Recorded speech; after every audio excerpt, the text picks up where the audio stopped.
Good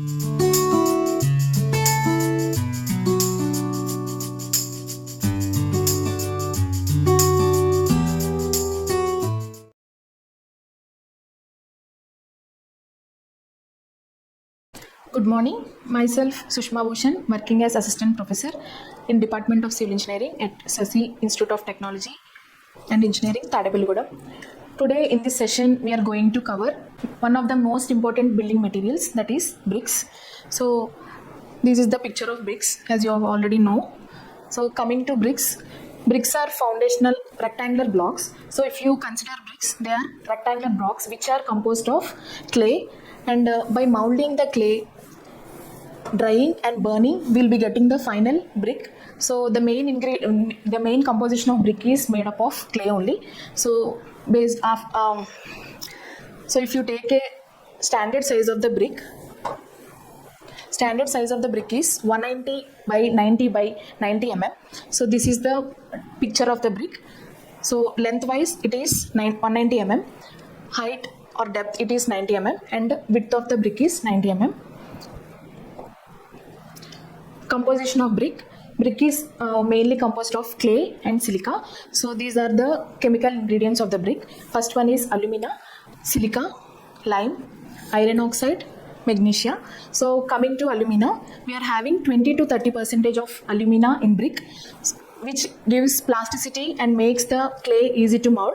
So plasticity means, so because of presence of alumina, the brick or clay will be easy to mold in the required shape, that is rectangular shape. Next one is silica, 50 to 60%, which is highest percentage. This is the main ingredient which gives the strength to the brick, and also it prevents cracking and shrinkage. So coming to shrinkage means nothing but volume change. Shrinkage is volume change.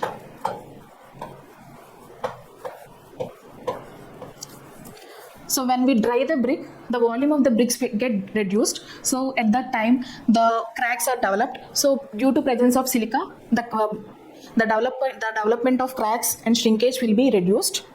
Next, coming to lime, which is less than 5%.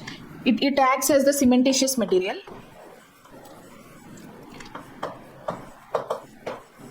It acts as cementitious material, which improves the binding of different materials such as clay and silica. So it also reduces overall shrinkage and improves the strength. Next component is iron oxide, which is 5 to 6%. So it gives red color to brick, and also it enhances the strength. The percentage of iron oxide should not be more than 5 to 6%. Coming to the next and last component, that is magnesia. So magnesia gives yellow tint to the brick, and also it decreases shrinkage. So it should be in very minor amount, like 0 to 1% only, less than 1%. So for example, if you have magnesia more than 1%, it can lead to brick decay. So decay of the brick. So magnesia, higher percentage of magnesia can lead to decay of the brick. So it should be limited to less than 1% only. So now let us see about manufacturing process of the brick. So first step is preparation of clay. Next one, molding. Next one, drying, and the last step is burning. So in first step, we will be doing unsoiling. So unsoiling means removing the top layer of the soil, so for the tracing out of impurities, etc. So after that, we'll be digging for the clay. So after the digging process, the cleaning of the clay should be done to remove the excess waste material, etc.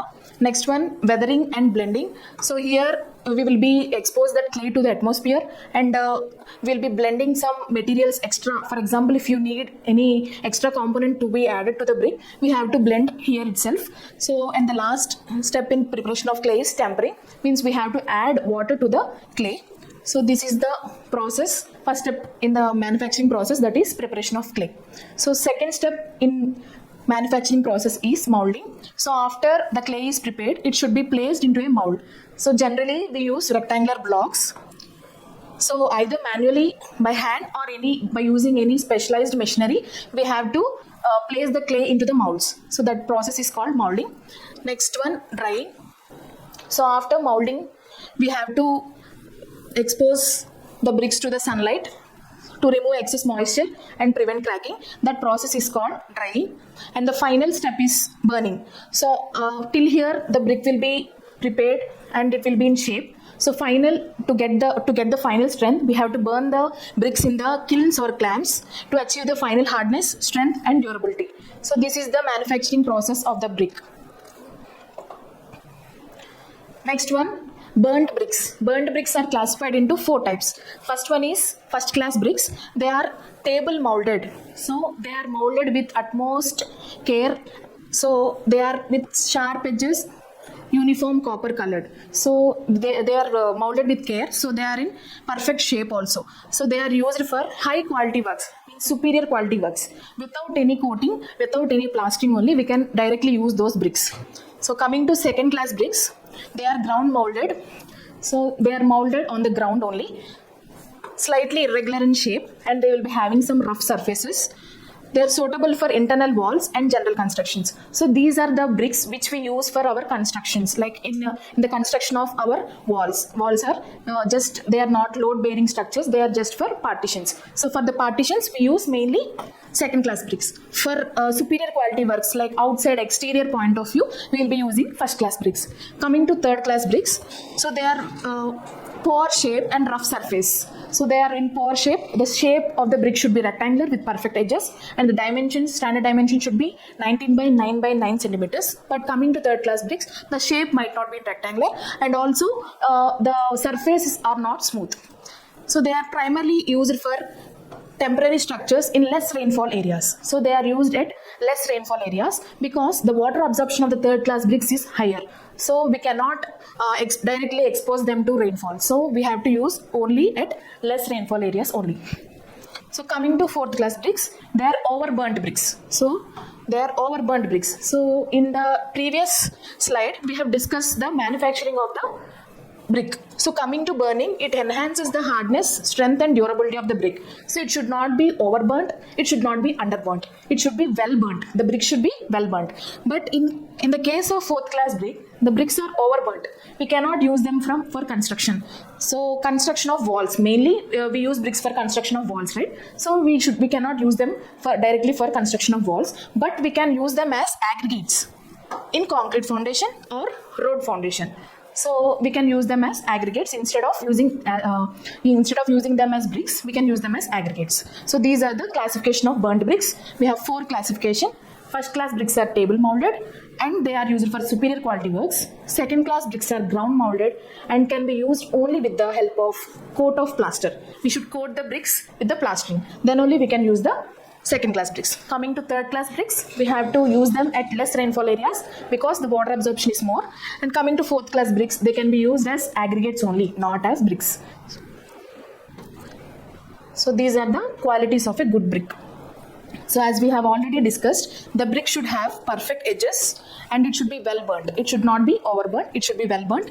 So in first slide, we have discussed the standard size of the brick, that is nothing but 19 by 9 by 9 centimeters. That is the standard size of the brick. So next one. So when we struck 2 bricks each other, it should give a clear metallic sound. So when we take 2 bricks and struck with each other, it should give a clear metallic sound. If it does not give a clear ringing sound, it means that is not a good brick.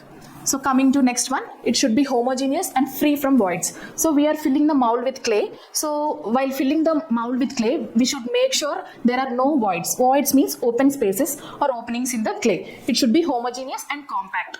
Okay. Next one, very important point, that is water absorption. So the brick should have less water absorption. As we have discussed in third class brick, it has high water absorption. So we have to use them in less rainfall areas only. Coming to first class bricks and second class brick, the water absorption is, for first class brick, the water absorption should be less than or equal to 20% by its weight.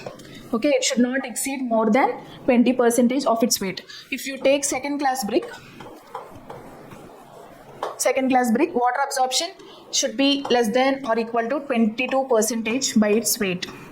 Okay, that is the criteria to satisfy the conditions of a good brick.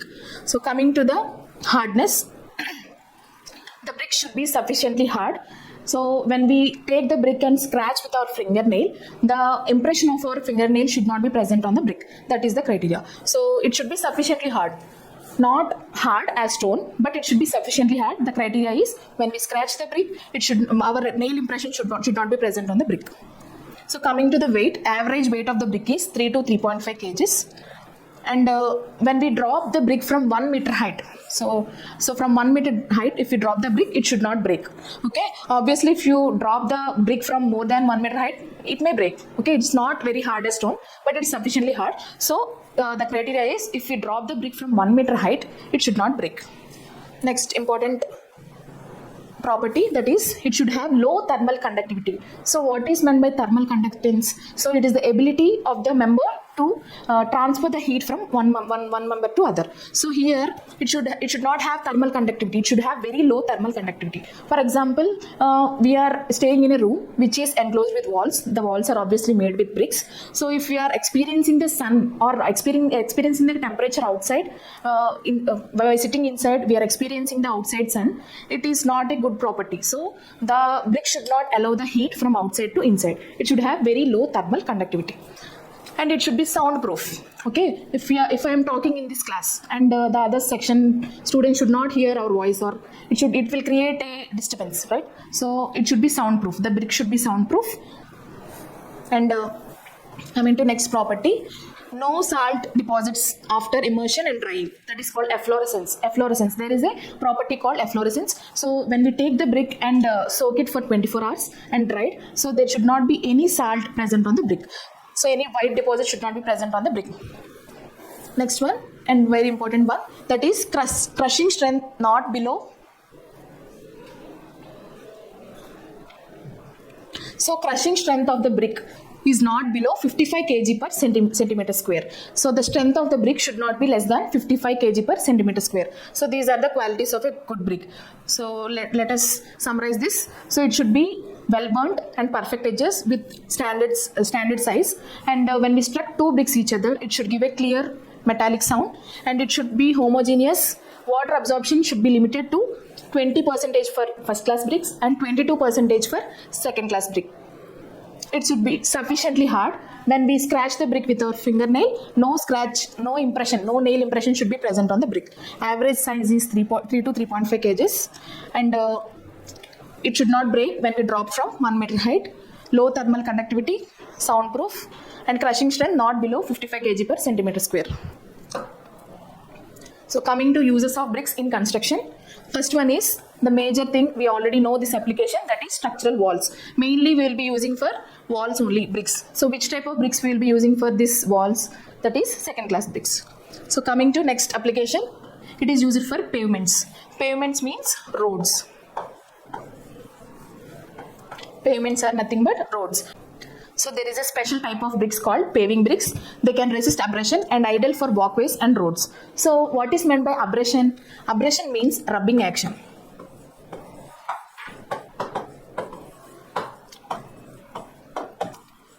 Abrasion means rubbing action. If you take pavement, so mainly the rubbing action between our foot and the road, or the wheels of our vehicle and the road, there will be some abrasive forces. So to resist that, we have to use a special type of brick that is called paving bricks. Next one, they can be used as drains. If molded in the shape of drains, they can be used for drainages also. Next one, insulation purpose. There is a special type of brick called hollow bricks. So there is a special type of bricks called hollow bricks. They are used as insulation purpose. So they offer thermal and sound insulation with lightweight. They are lightweight bricks. So they will be giving some cooling effect to the room. Okay. Next one is refractory material. These are called fire bricks. So they can withstand high temperatures. They can be used in kilns or rotary, some silos which have temperatures, and also they can be used for nuclear reactors, etc. These bricks are special bricks which are called fire bricks. They can be used at high temperatures also. Next one, architectural features. Coming to this, sand lime bricks. There is one type of bricks called sand lime bricks. So they are superior quality bricks for ornamental works and for architectural purpose. So these are uses of bricks in construction. Hope this session is helpful to you. And in this session, so far we have discussed about manufacturing process of the bricks and classification of bricks, property of bricks, and uses of bricks. Thank you.